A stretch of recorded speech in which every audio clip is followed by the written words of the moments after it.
লক্ষ যুবকরা অকাতরে তাদের জীবনকে বিলীন করে দিয়েছেন, ঠিক কিনা বলেন? এখনো পর্যন্ত যারা কোরআনের বিরোধিতা করে, মনে রাখবেন, এখনো পর্যন্ত যারা কোরআনের বিরোধিতা করে, এখনো পর্যন্ত যারা উলামায়ে কেরামদের বিরুদ্ধে যায়, আবু জাহেলের মতো লাঞ্ছিত হয়ে দুনিয়া ত্যাগ করবেন, ঠিক কিনা বলেন? সারা পৃথিবীর মধ্যে সবচাইতে দামি হওয়ার অন্যতম কারণ হচ্ছে Quran is a book that is most read in this world. আমি মাঝে মধ্যে আপনাদের দিকে নিব, গতানুগতিক বক্তার মতো আমি ওয়াজ করি না, শুনলেন চলে গেলেন হবে না, প্রশ্ন করব। কোরআন সারা পৃথিবীর মধ্যে সবচাইতে দামি হওয়ার দ্বিতীয় নাম্বার অন্যতম কারণ হচ্ছে এই কোরআন এমন এক কিতাব, যেই কিতাব যেই ব্যক্তি তেলাওয়াত করে তারও ভালো লাগে, যেই ব্যক্তি তেলাওয়াত শুনে তারও ভালো লাগে। সুবহানাল্লাহ।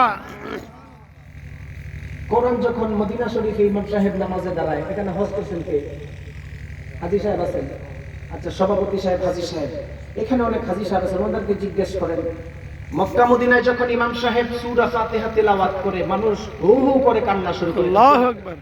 এর কারণ কি? কোরআনের অ্যাট্রাকশন মানুষদেরকে, দিলকে নরম করে দেয়। কোরআন এমন এক কিতাব, যেই ব্যক্তি তেলাওয়াত করে তারও ভালো লাগে, যেই ব্যক্তি তেলাওয়াত শুনে তারও ভালো লাগে। সুবহানাল্লাহ। আল্লাহ রাব্বুল আলামিন কোরআন নাযিল করার মাধ্যমে দুনিয়ার মানুষদেরকে জানালেন, আমি আল্লাহ এই কোরআন নাযিল করার মাধ্যমে মানুষদেরকে দুনিয়ার মধ্যে হেদায়েতের গাইডলাইন দিয়েছি।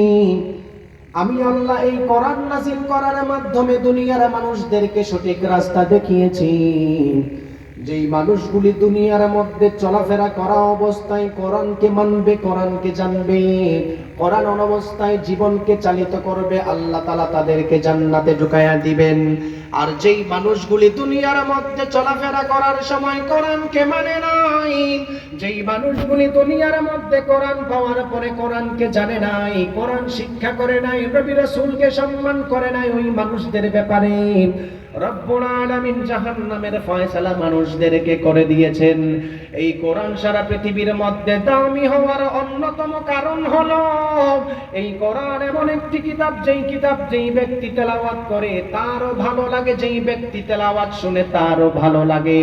এর অন্যতম একটা উদাহরণ আপনাদের এলাকার মধ্য থেকে আমি দেই। আপনারা যারা এখানে বসে আছেন প্রত্যেক দিন তো 5 ওয়াক্ত নামাজ পড়েন। ইমাম সাহেব যখন নামাজের মধ্যে দাঁড়িয়ে সূরা ফাতিহা তেলাওয়াত করেন, একজনও তো কোনোদিন বলেন নাই, ও হুজুর ছোট থেকে বড় হলাম প্রত্যেক দিন আপনি সূরা ফাতিহা দিয়ে নামাজ পড়েন আর ভালো লাগে না, আজকে আপনি বুখারী শরীফের শেষ হাদিস দিয়ে নামাজ পড়ান, এই কথা বলার চান্স আছে কি? বলার চান্স আছে? কোনদিন কি বলছেন যে হুজুর আপনি বুখারীর শেষ হাদিস আন আবি হুরায়রা রাদিয়াল্লাহু তাআলা আনহু قال কালিমাতান হাবিবাতান ইলার রহমান খাফিফাতান আলাল লিসান সাকিলাতান ফিল মিজান সুবহানাল্লাহি ওয়া বিহামদিহি সুবহানাল্লাহিল আযীম, সূরা ফাতিহা বাদ দেন, বুখারীর হাদিস দিয়ে নামাজ পড়ান, বলার কোনো চান্স আছে? চান্স নাই। এজন্য কোরআন সারা পৃথিবীর মধ্যে সবচাইতে দামি হওয়ার দ্বিতীয় নাম্বার অন্যতম কারণ হচ্ছে যেই ব্যক্তি তেলাওয়াত করে তারও ভালো লাগে, যেই ব্যক্তি তেলাওয়াত শুনে তারও ভালো লাগে। সুবহানাল্লাহ পড়ে।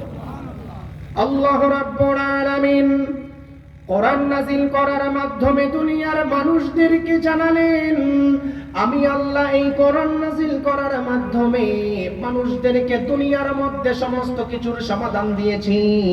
আপনি জানলে অবাক হবেন, বিশ্বনবী সাল্লাল্লাহু আলাইহি ওয়াসাল্লাম সাহাবায়ে কেরামদেরকে জানালেন, যেই মানুষ